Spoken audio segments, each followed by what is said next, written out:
시청자 여러분 안녕하십니까? 블록체인 전문 뉴스 MBN B뉴스 시작합니다. 먼저 첫 번째 크립토 이슈입니다. MBN 이수영 기자와 함께하겠습니다. 어서 오세요. 네, 안녕하세요. 네, 먼저 카카오 장애 소식부터 살펴보겠습니다. 업비트가 카카오 장애로 인한 손실에 대해서 선제적인 보상에 나선다면서요. 네, 맞습니다. 이 업비트가 지난 주말 카카오 데이터 센터 화재로 로그인 등 장애를 겪은 고객들을 대상으로 선제적인 보상에 나섰습니다.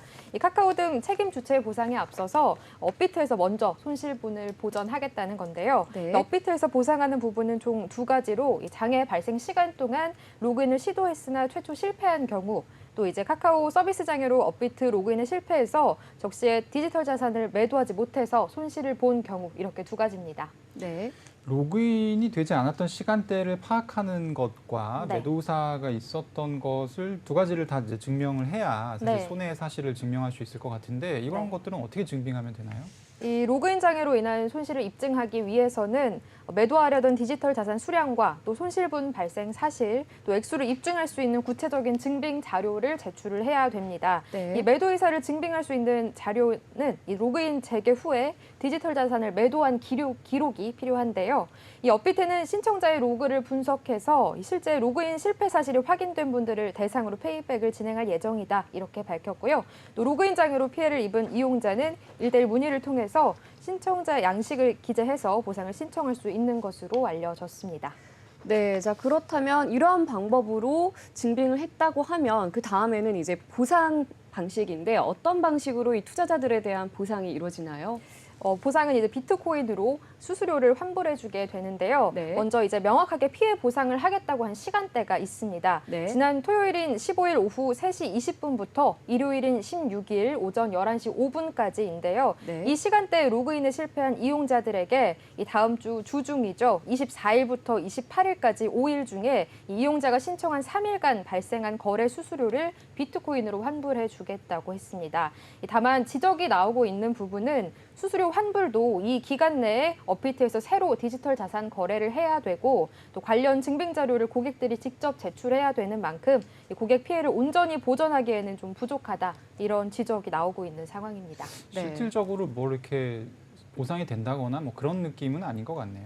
그렇게 느끼고 있습니다. 네. 지난주 해킹 피해로 1억 달러의 디지털 자산을 도난당했던 망고마켓도 이번에 해킹 피해자들에 대한 구제 계획을 발표했죠? 네, 맞습니다. 이 망고마켓은 지난주에 1억 1,400만 달러, 우리 돈으로는 약 1,600억 원 규모 해킹 피해가 있었습니다. 이 해커가 6,700만 달러의 상당의 토큰을 반환하는 대신에 이 나머지 금액을 버그 발견에 대한 포상금으로 받는 조건에 동의하면서 망고마켓이 이 피해자에 대한 보상 계획을 제안했는데요. 다양한 토큰을 이용해서 보상 계획을 제안했습니다. 이 동부 표준시를 기준으로 10월 11일 18시 19분 이전에 이 잔액 스냅샷을 기준으로 보상을 진행할 계획인데요.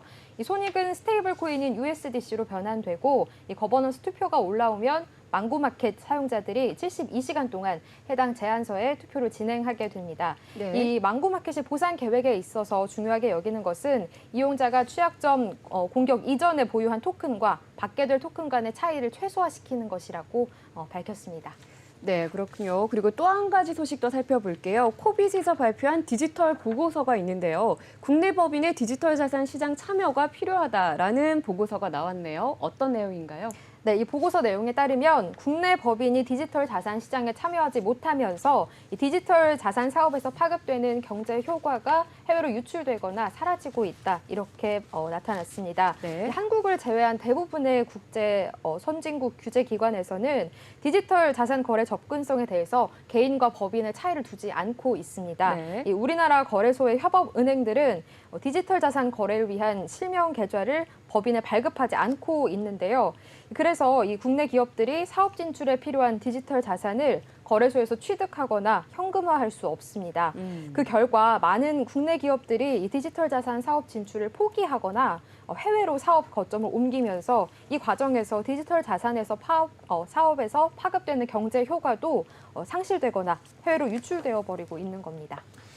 그러니까 정리를 하자면 국내 법인이 디지털 자산 시장에 참여를 할 경우에 더 네. 많은 부가가치를 만들어낼 수 있는데 지금은 들어오고 있지 않기 때문에 네. 우리가 놓치는 부가가치가 많다. 뭐 이런 정도의 보고서가 되겠네요. 네, 그래서 맞습니다. 좀 궁금해지는 게 만약에 이제 국내 법인이 디지털 자산 시장에 적극 참여를 하게 된다고 하면 어느 정도를 벌 수 있다. 이런 내용도 들어가 있나요? 네, 맞습니다. 지금부터 8년 뒤인 2030년까지 46조 원의 경제 가치를 창출할 수 있다는 전망이 나왔습니다. 네. 이 코빗 경제연구소에 따르면 PwC의 보고서를 기준으로 이 글로벌 디지털 자산 업계가 세계 국내 총생산 GDP를 1조 9,310억 달러 증가시킬 수 있는 잠재력을 갖고 있는 것으로 봤는데요. 작년 기준 세계 GDP의 약 2%에 달하는 규모인데 여기서 이제 한국이 세계 GDP에서 현재 기록하고 있는 점유율 1.7%를 유지한다고 가정하면 이 국내 GDP를 약 330억 달러, 우리 돈으로는 46조 원을 증가시킬 수가 있습니다. 네, 그 정도의 잠재력이라면 아무래도 결국에는 일자리 창출과도 또 관련이 있을 것 같아요. 이 부분에 대해서는 어떻게 보시나요? 네, 맞습니다. 아무래도 일반 사람들이 우리가 가장 피부로 느낄 수 있는 이런 디지털 산업의 경제적 혜택은 고용 증대일 수밖에 없는데요. 네. 이 디지털 산업은 구조적인 성장의 초기 단계에 있기 때문에 아무래도 경기 사이클의 영향을 조금 덜 받습니다. 네. 그래서 경기가 악화되면 이 경기 호황 시기에 방만 경영이 표면화되면서 난항을 겪거나 퇴출되는 기업은 있을 수 있지만 이를 기회로 인재를 채용하고 또 내부 역량 강화에 집중하는 기업들이 다수 존재하기 때문에 산업 전체의 인력 수요는 경기 사이클에 영향을 덜 받는다고 볼 수가 있습니다. 현재 국내 디지털 자산 관련 업계 종사자는 11,000여 명 정도로 추정이 되는데요. 흥미로운 것은 전체 고용 시장에서 차지하는 비중이 미국보다 훨씬 높다는 겁니다. 이 수치로 보자면 국내 수치는 2021년 말에 이 국내 신규 취업자 37만 명의 약 3%에 해당하고요. 동일하게 산정한 미국 고용시장 기여도 수치인 0.7%보다 높은 수치입니다. 따라서 이는 디지털 산업 내에 이 신규 일자리 창출의 파급 효과가 미국보다 국내에서 훨씬 클 수 있음을 보여주는 대목입니다. 이렇게 구체적인 수치를 보면 2030년까지 블록체인 산업 성장으로 기대할 수 있는 고용 효과는 보수적으로 봤을 때 약 15만 명 정도로 추정이 되는데요.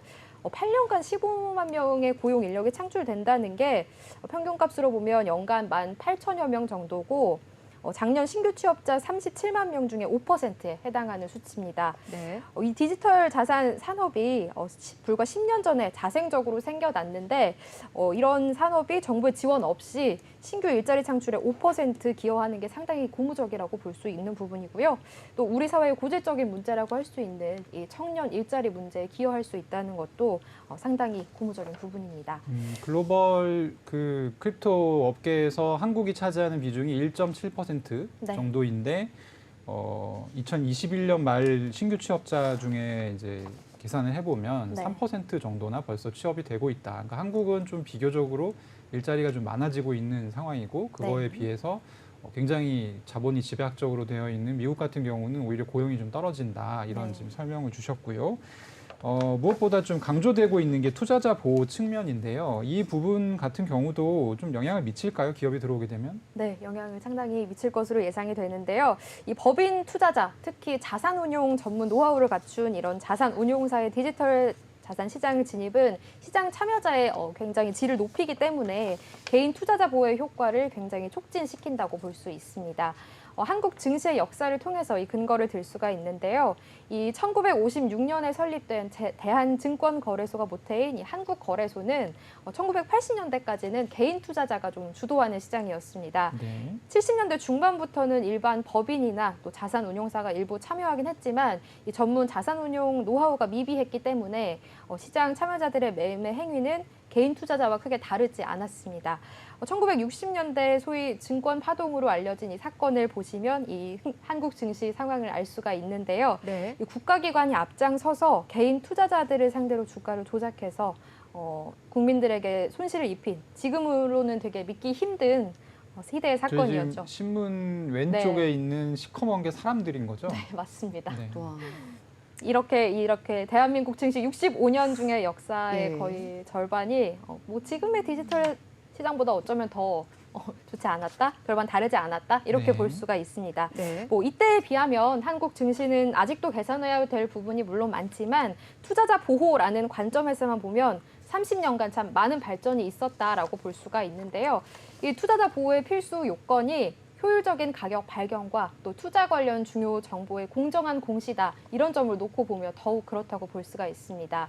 이 디지털 자산 시장도 한국 증시가 그랬듯이 이런 시장 참여자들의 질적 향상을 도모한다면 그 과정에서 자연스럽게 투자자 보호가 용이한 상황이 될 것이다라고 볼 수가 있고요.